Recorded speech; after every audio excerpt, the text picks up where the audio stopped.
다음 소식입니다. 내년 건강보험료율이 올해보다 1.49% 오를 걸로 보입니다.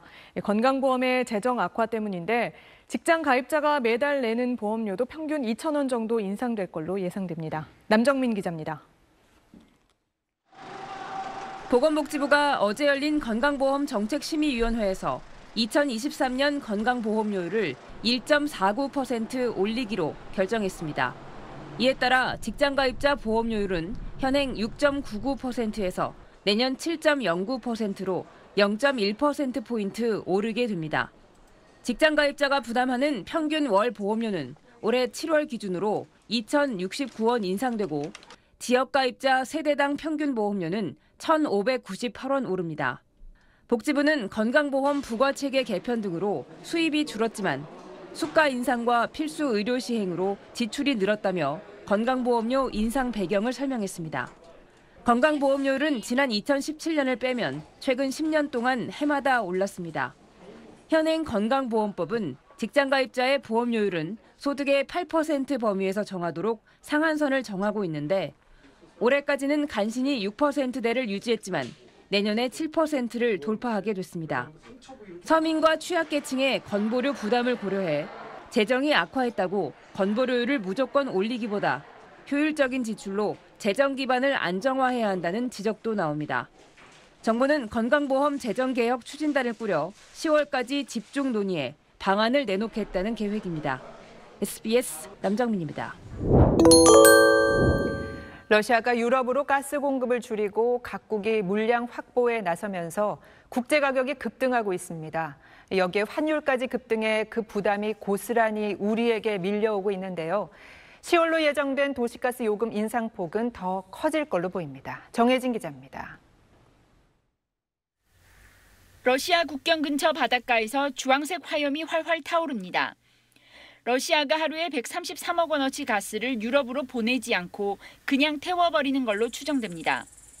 더구나 러시아는 정비를 이유로 모레부터 사흘간 유럽으로 가스 송출을 멈춥니다. 비상이 걸린 유럽이 가스 확보에 나서면서 국제 LNG 가격은 연일 최고치를 갈아치우고 있습니다. 한국가스공사는 비싼 가스를 수입해 원가에 못 미치게 팔면서 미수금, 흔히 적자라고 하는 금액이 5조 원대로 불어났습니다. 결국 정부는 오는 10월로 예정된 도시가스 요금 인상폭을 확대하는 방안을 검토하고 있습니다. 도시가스 요금은 LNG 수입 단가인 기준 원료비와 정산 단가, 도소매 공급 비용 등으로 구성됩니다. 이 중 정산 단가는 5월과 7월에 이어 10월에도 올리기로 돼 있었는데 최근 국제 가격 인상을 고려해 기준 연료비도 올리는 방안을 정부 내에서 논의하겠다는 겁니다. 천연가스의 가격이 2년 전에 비해서 현재 35배로 오른 상황이기 때문에 내년에도 순차적으로 도시가스 요금을 인상을 해야지만 향후에도 도시가스가 안정적으로 들어올 수 있는 상황입니다. 문제는 물가입니다. 지난달 소비자 물가는 6.3% 상승했는데 그중에서 전기료는 18.2%, 도시가스는 18.3%나 올랐습니다. 에너지 기업 적자 해소냐, 물가 안정이냐, 정부의 고민이 깊습니다. 인상 부담을 완충해서 국민들에 관한 충격을 최대한 완화하는 방향으로 자구 노력도 있고요. 그다음에 요금 인상에 어느 정도 반영하는 방법도 있고요. 전기 요금도 오는 10월 인상을 예고한 터라 에너지 관련 물가는 상당 기간 부담을 줄 전망입니다. SBS 정혜진입니다. 올 추석 차례상을 차리기 위해서 전통시장에서 장을 보면 작년보다 9.7% 오른 30만 1,000원이 필요하다는 조사 결과가 나왔습니다. 가격 조사 기관인 한국물가정보가 추석을 3주 앞두고 4인 가족 기준으로 차례상 마련 비용을 조사한 결과입니다. 대형마트에서는 작년보다 24,600원이 오른 400만 8,420원이 들어갑니다. 전통시장과 대형마트를 비교하면 마트가 10만 7,000원 비쌌습니다. 올해 추석 장바구니 물가를 지난 추석과 비교해보니 배추와 무, 시금치와 명태 등을 중심으로 크게 올랐습니다. 왜 이렇게 올랐는지 민경호 기자가 유통 과정을 따라 산지부터 시장까지 자세히 살펴봤습니다. 출하 작업이 한창인 강원도의 고랭지 배추밭입니다. 추석에 국산 배추를 먹는다면 대부분 이 배추라고 보면 되는데 출하량이 예전만 못합니다. 날씨 때문입니다. 보온이라든가 요즘 이제처럼 장마가 길게 이어진다든가 이러면은 생육에 많은 지장을 초래하고 요즘도 하루에 비가 안 오는 날이 없어요. 지난 추석쯤엔 한 포기에 6,700원 정도였는데 올 들어 장마철을 지나며 급등, 최근엔 약 8,200원을 가리킵니다. 무나 시금치도 1년 전 추석에 비해 20에서 50% 이상까지 올랐습니다. 무 같은 경우도 이제 생육기에 가뭄과 폭염으로 인해서 이제 산지 출하량이 좀 많이 감소를 했거든요. 정부가 물가 상승에 대비해 비축분까지 마련해 놓은 명태는 우크라이나 전쟁 때문에 비싸졌습니다. 우리나라에선 이제 명태를 찾아보기 어려운 데다 전쟁 중인 러시아의 특수한 사정으로 인한 공급망 불안에 가격이 크게 올랐습니다. 전년도 입찰할 적에 한 4만 원대 했다 그러면 올해는 6만 원대까지 갔습니다. 정부가 조금씩 비축분을 풀고 있지만 여전히 지난 추석보다 40% 정도 비싼 상황입니다.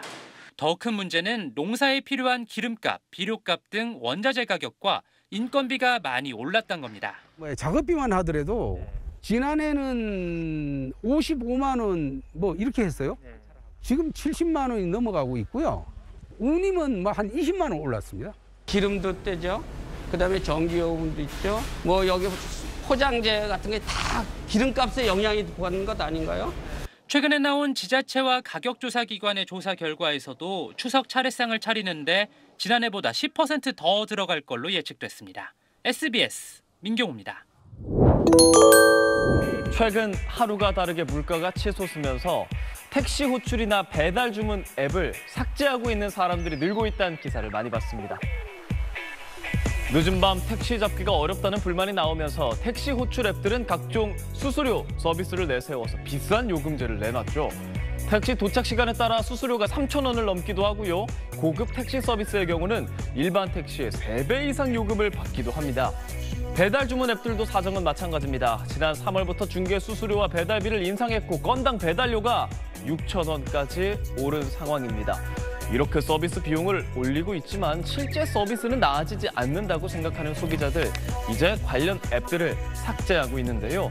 대신 택시를 잡아야 할 땐 조금 걷더라도 큰 길가로 나오고 배달 주문 대신 음식을 포장해서 귀가하는 상황인 거죠. 고물가 시대, 이렇게 불편을 감수하고라도 추가 비용을 아끼는 사람들이 늘고 있는 것 같네요.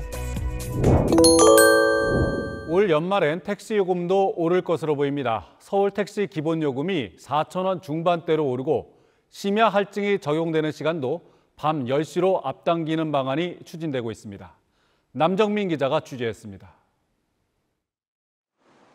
택시 승차난이 좀처럼 해소되지 않자 서울시가 요금 인상을 추진하고 있습니다. 인상폭은 최소 20%로 물가와 연료비, 인건비, 처우 개선 등의 요인을 적용해 원가 분석한 결과입니다. 이렇게 되면 택시 기본 요금은 현행 3,800원에서 4,000원 중반대로 뛰게 됩니다. 택시 심야 할증 체계 조정안도 마련됐습니다. 밤 12시부터인 심야 할증 시간은 밤 10시부터로 앞당겨지고 승객이 가장 많은 밤 11시부터 새벽 2시까지 피크 타임엔 할증률을 40%까지 높인다는 겁니다. 이럴 경우 심야 기본 요금은 5,400원, 심야 피크 타임엔 6,400원가량 됩니다. 서울시는 요금 인상 없이는 택시 대란의 근본적 해소가 어렵다고 판단하고 있습니다. 지난 4월부터 개인 택시 부재 해제 등 심야 수송 대책을 폈는데도 기사 부족으로 택시 운행 대수는 코로나 이전보다 아직 5,000대 정도 부족합니다. 젊은 층을 유입하기 위해서라도 충분히 처우가 개선돼야 되고 보장돼야 되는 거예요. 기존에 조금씩 요금 인상해서 도저히 답이 안 나오는 얘기예요, 이거는. 시민의 공감대를 얻는 게 가장 큰 숙제입니다. 잘 잡히면 요금이 조금 올라도 괜찮을 것 같아요. 집에 일단 일찍 가는 게 더 좋을 것 같아요. 물가가 다 올라가는데 택시비마저 올라가니 안 탈 것 같아요, 택시를. 서울시 택시요금 인상안은 다음 달 5일 공청회와 시의회 의견을 반영해 물가대책심의위원회를 거쳐 확정되는데 요금 인상폭이 큰 만큼 진통이 예상됩니다. SBS 남정민입니다. 라면 값이 다음 달에 또 오릅니다. 밀가루 같은 원재료 가격이 계속 뛰다 보니까 업체가 1년 만에 가격을 또 올리기로 한 겁니다. 이뿐 아니라 버거나 피자 값도 몇천 원씩 올라서 이제는 간편하게 한 끼 때우는 것도 부담스러워졌습니다. 정준호 기자가 취재했습니다. 우리나라 대표 라면 가운데 하나인 신라면. 추석이 지난 다음 달 15일부터 출고 가격이 10% 넘게 인상됩니다. 짜파게티는 13.8% 오르고 새우깡도 6.7% 인상됩니다. 농심의 라면값 인상은 약 1년 만이고 과자는 지난 3월 이후 6개월 만입니다. 라면이 좀 저렴, 다른 거면 좀 저렴하죠. 애들이 좀 먹기 편하고 오른다니까 좀 불편하죠. 농심은 국내 시장에서 지난 2분기에 24년 만에 적자를 냈습니다. 파묘와 밀 등 원재료 가격이 급등하고 환율까지 오르면서 매출이 늘어도 적자가 났던 겁니다. 2분기 이후에 밀가루, 전분 등을 이제 구입하는 국내 협력업체의 납품가를 좀 인상하면서 제조원가 부담이 조금 더 가중된.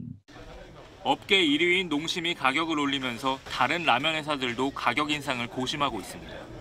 프랜차이즈 업계도 줄줄이 가격 인상에 나서고 있습니다. 버거킹과 롯데리아는 1년 사이 2차례 가격을 이미 올렸고 맥도날드는 내일부터 가격을 평균 4.8% 올리기로 했습니다. 햄버거 시장에서 가성비로 유명한 노브랜드 버거도 결국 버티지 못하고 최근 가격을 5.5% 인상했습니다.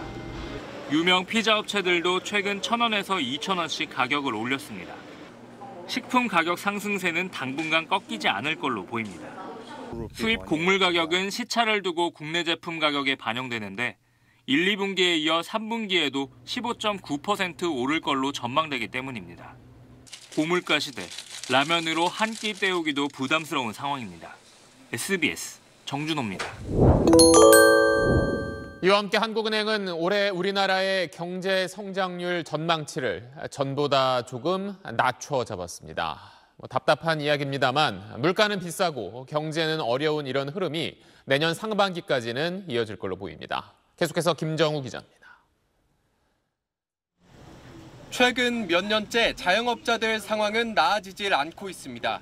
코로나 사태로 몸살을 앓았고 거리두기가 풀린 뒤에는 높은 물가가 다시 발목을 잡고 있습니다. 식자재가 또 지금 올라가고 너무 올라갔어요. 진짜 한 50% 정도 올라갔을 거예요. 메뉴도 가격 올릴 수도 없고 그냥 다 단골 손님이 오는데 너무 올릴 수 없잖아요. 물가 오름세는 적어도 내년까지 이어질 거라는 게 한국은행 분석입니다. 물가는 곧 정점을 찍겠지만 크게 떨어지지 않을 거란 겁니다. 물가가 안정되는 거 아니냐라는 생각을 하시면 곤란하겠습니다. 왜냐하면 저희들이 지금 생각하고 있는 것은 당분간 정점에 이르더라도 물가 수준이 5%대를 유지할 가능성이 굉장히 크고 물가는 하반기에도 고공행진을 이어가면서 올해 전체로 보면 5.2%까지 올라갈 걸로 전망했습니다. 1998년 외환위기 이후 24년 만에 가장 높은 수준입니다. 내년 하반기에 3% 아래로 내려가긴 하지만 올해 물가가 크게 오른 데서 그만큼 또 오른다는 뜻이어서 고물가 충격은 상당 기간 이어질 걸로 보입니다. 올해 가을에 물가 상승률이 정점을 찍는다고 하더라도 원화 약세로 인한 수입 물가 상승 부담 그리고 국제 원자재 가격 측면에서의 불확실성을 감안할 경우에 그 이후에도 물가 상승률이 큰 폭으로 떨어지기는 어려울 것으로 보고 있습니다. 한국은행은 경제 성장률 전망치도 낮췄습니다. 올해는 소비가 버티는 걸 감안해서 전망치를 2.7%에서 2.6%로 0.1%포인트만 내렸습니다. 하지만 중국을 중심으로 성장이 느려지고 있어 내년 상반기엔 성장률이 1.7%까지 내려갈 걸로 전망했습니다. SBS 김정우입니다.